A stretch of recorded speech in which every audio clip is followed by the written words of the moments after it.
Aku pernah berpikir bahwa hidup ini sudah terencana sempurna, lulus SMA dengan nilai terbaik, masuk universitas negeri di Jakarta, dan menjauh dari segala drama kecil di kota kecilku di Yogyakarta. Sampai hari itu tiba, saat pengumuman beasiswa diumumkan dan nama Arga Pratama, saingan abadiku sejak SMP, terpampang di urutan pertama, sementara namaku, Rea Aditya, hanya di posisi cadangan. Aku merasa dunia runtuh. Bagaimana mungkin dia, cowok sombong yang selalu merebut segalanya dariku, lagi-lagi menghancurkan mimpiku. Pagi itu, di ruang OSIS sekolah yang pengap, aku menatap papan pengumuman dengan tangan gemetar. Arga berdiri di sebelahku, tersenyum tipis seperti biasa, seolah kemenangan itu hal biasa baginya. "Selamat ya, Rea." Hampir saja, katanya dengan nada yang terdengar tulus, tapi aku tahu itu sindiran. Aku ingin meninju wajahnya yang tampan itu, wajah yang selalu membuat gadis-gadis di sekolah tergila-gila. Tapi aku hanya diam, menahan amarah yang membara di dada. Mengapa dia selalu muncul di saat terburukku? Sejak kecil, kami bersaing dalam segala hal, lomba pidato, olimpiade matematika, bahkan perebutan posisi ketua kelas. Dan dia selalu menang. Malam harinya, ponselku bergetar. Pesan dari nomor tak dikenal, "Hei, Rea. Ini Arga. Soal beasiswa tadi. Aku tahu kamu lebih pantas." Aku membaca ulang kalimat itu berkali-kali. "Ma." Dari Arga. Aku hampir tertawa sinis. "Pasti ini lelucon." Aku balas dingin, "Ngapain kamu minta Ma? Kamu memang lebih baik, kan?" Tak lama balasan datang, "Bukan gitu. Aku serius. Kita bisa bicara." Aku melempar ponsel ke kasur, hati berdegup aneh. Mengapa pesannya membuatku gelisah? Aku benci dia, tapi kenapa ada rasa penasaran yang menggerogoti? Keesokan harinya, di kai kecil dekat sekolah, kami bertemu. Arga duduk di sana, memakai kemeja putih sederhana yang membuatnya terlihat lebih dewasa. Matanya menatapku lama ketika aku mendekat. "Rea, aku nggak mau beasiswa ini kalau itu bikin kamu benci aku lebih dalam," katanya pelan. Aku terdiam. Suaranya tak seperti biasa, bukan sombong, tapi rapuh. Aku ingin marah, tapi kata-katanya menusuk. "Kamu nggak perlu kasihan sama aku," jawabku kasar. Tapi dalam hati aku bertanya-tanya, apakah selama ini persaingan kami hanya dari pihakku saja? Pesan-pesan darinya mulai rutin datang. Kadang sekadar semangat belajar, atau "Hari ini aku inget kamu pas lihat buku Isika." Aku balas singkat, tapi setiap notifikasi membuat jantungku berlomba. Aku benci mengakuinya, tapi ada sesuatu yang berubah. Di tengah kemarahan karena rencana kuliahku hancur, aku akhirnya harus kuliah di universitas swasta dengan biaya mahal, pesan Arga menjadi pelarian. Tapi aku takut. Di masyarakat seperti ini, di keluarga konseratiku, apa yang kurasakan ini salah besar. Aku pernah berpikir cinta itu sederhana untuk perempuan. Tapi kenapa sekarang nama Arga membuatku tak bisa tidur? Akhirnya aku balas panjang, "Kenapa kamu tiba-tiba baik gini? Apa kamu kasihan?" Balasannya lambat datang, "Bukan kasihan. Aku sudah lama perhatiin kamu. Lebih dari saingan."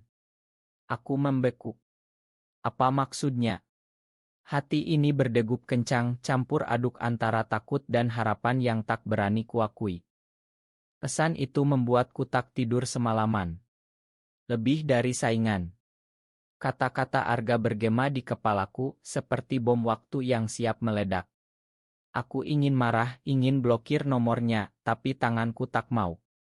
Pagi itu aku menghindarinya di sekolah, berjalan cepat melewati koridor tempat dia biasa berdiri. Tapi dia mengejarku, menyentuh lengan bajuku pelan. "Rea, tunggu." Sentuhannya seperti listrik, membuat tubuhku kaku. Aku menoleh, matanya penuh keraguan yang jarang kulihat. "Kita perlu bicara," katanya. Kami akhirnya duduk di taman belakang sekolah, di bawah pohon mangga yang rindang. Angin Yogyakarta meniup daun-daun, tapi hati kami bergejolak. Aku nggak bohong kemarin, lanjutnya. Sejak aku selalu notice kamu. Bukan karena saingan, tapi karena kamu beda. Kamu bikin aku merasa hidup. Aku tertawa pahit. Kamu gila ya? Kita cowok sama-sama. Tapi dalam hati aku tahu aku juga merasakan hal yang sama, degupan aneh setiap dia dekat. Arga menunduk. Aku tahu ini salah di mata orang. Keluargaku ketat, masyarakat di sini. Tapi aku nggak bisa bohong lagi sama diri sendiri. Ceritanya mengalir, bagaimana dia selalu menyembunyikan perasaannya, pura-pura sombong untuk menutupi rasa takut. Aku mendengar, dan tiba-tiba amarahku luntur. Aku cerita juga tentang mimpi kuliah yang hancur karena dia dapat beasiswa, tentang tekanan orang tua yang ingin aku normal. Air mataku hampir jatuh. Pesan-pesanmu bikin aku bingung, Arga. Aku benci kamu, tapi aku juga nggak bisa jauh. Dia memegang tanganku pelan di tempat sepi itu. Makan aku atas beasiswa. Aku akan tolak kalau itu bikin kamu bahagia. Aku menarik tangan tapi tak kuat. Sentuhannya hangat, membuat konflik dalam diriku semakin ganas. Malam itu, pesan kami semakin dalam, curhatan tentang ketakutan, tentang mimpi yang sama-sama ingin ke Jakarta tapi terhalang Norma. Aku mulai sadar, persaingan kami selama ini mungkin cara kami saling mendekat tanpa sadar. Tapi rahasia ini berat. Teman-teman mulai curiga karena kami sering bersama. Seorang teman, Dimas, bertanya langsung, kalian lagi deket ya? Jangan-jangan. Aku panik, menyangkal keras. Dalam hati, aku takut kehilangan segalanya, orang tua, teman, masa depan. Arga juga sama, ayahnya polisi ketat yang anti segala penyimpangan. Tapi pesan malamnya, aku nggak peduli resiko, Rea. Kamu worth it. Hati ini meleleh, tapi juga terluka. Mengapa cinta ini harus serumit ini? Konflik semakin memuncak ketika orang tua Arga tahu dia tolak beasiswa. Mereka marah besar, memaksanya kuliah di Jakarta sendirian. Kamu gila. Ini kesempatan emas, teriak ayahnya, katanya cerita lewat telepon dengan suara gemetar. Aku merasa bersalah, semua karena aku. Tapi Arga teguh, aku mau kita sama-sama di sana, Rea. Aku cari cara. Aku menangis diam-diam di kamar, membenci diri sendiri karena membuatnya menderita. Kami mulai bertemu diam-diam di Malioboro malam hari, berjalan sambil bicara pelan. Tangannya menyentuh punggungku sesekali, membuatku merinding bahagia sekaligus takut.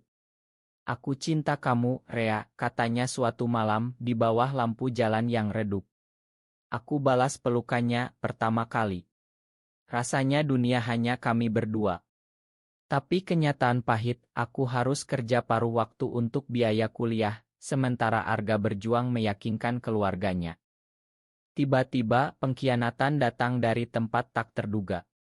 Sahabatku, Rian, yang tahu rahasia kami, cerita ke orang tua Arga, entah karena iri atau takut. Ayah Arga mengamuk, memukuli dia dan mengancam pisah kami selamanya. Arga kabur ke rumahku malam itu, wajah memar, air mata mengalir. Aku nggak tahan lagi, Rea. Mereka bilang aku rusak. Aku peluk dia erat, hati hancur. Mengapa dunia ini begitu kejam pada kami? Pesan-pesan kami menjadi satu-satunya penyelamat. Dia cerita rasa sakitnya, aku cerita ketakutanku. Konflik dalam diriku semakin dalam, aku ingin lari bersamanya, tapi takut kehilangan keluarga. Arga juga sama, dia alpha di mata orang, tapi rapuh di hadapanku. Kamu satu-satunya yang bikin aku kuat, katanya. Tapi pengkhianatan Rian membuat kami paranoid, takut bertemu terlalu sering. Akhirnya, kami putuskan kuliah di Jakarta bersama, Arga pakai tabungannya, aku pinjam beasiswa alternatif. Perpisahan dengan Yogyakarta pahit, orang tua Arga tak restui, ibuku curiga tapi diam di kereta menuju Jakarta. Kami duduk bersebelahan, tangan saling genggam di bawah jaket. Hati berdegup campur harap dan takut. Apakah ini akhir dari penderitaan, atau awal yang lebih berat? Jakarta menyambut kami dengan hiruk-pikuk yang brutal. Kosan kecil di pinggiran, kuliah pagi sampai sore, kerja malam, hidup baru yang melelahkan. Tapi ada Arga di sampingku membuat segalanya tertahankan. Kami belajar bersama di perpustakaan kampus, pesan-pesan rahasia saat dosen bicara, curi-curi pandang yang membuat hati hangat. Kamu Alphaku, bisikku suatu hari, menggodanya. Dia tersenyum, mata berbinar. Tapi konflik tak hilang. Teman kampus mulai gosip, dua cowok Yogyakarta yang selalu bareng. Seorang senior, ajar, mendekatiku, tahu rahasia kami dari cerita samar. Kalian berani ya di sini. Tapi hati-hati, kampus ini konserati. Aku takut, tapi Arga tegas, kita nggak perlu sembunyi selamanya. Dalam hati aku kagum sekaligus cemas. Dia lebih berani, sementara aku masih bergulat dengan rasa bersalah pada agama dan norma keluarga. Pengkhianatan datang lagi, kali ini dari masa lalu. Mantan saingan Arga di sekolah lama muncul di kampus, pura-pura teman tapi sebar rumor. Arga marah besar, hampir berkelahi. Malam itu, dia menangis di pelukanku, aku takut kehilangan kamu, Rea. Semua ini karena aku. Aku pegang wajahnya, kita saling pilih, ingat. Cinta kami semakin dalam, tapi luka semakin banyak. Orang tua kami mulai hubungi, ibuku tanya kenapa jarang pulang, ayah Arga ancam putus hubungan. Kami saling dukung, tapi konflik batin menggerogoti.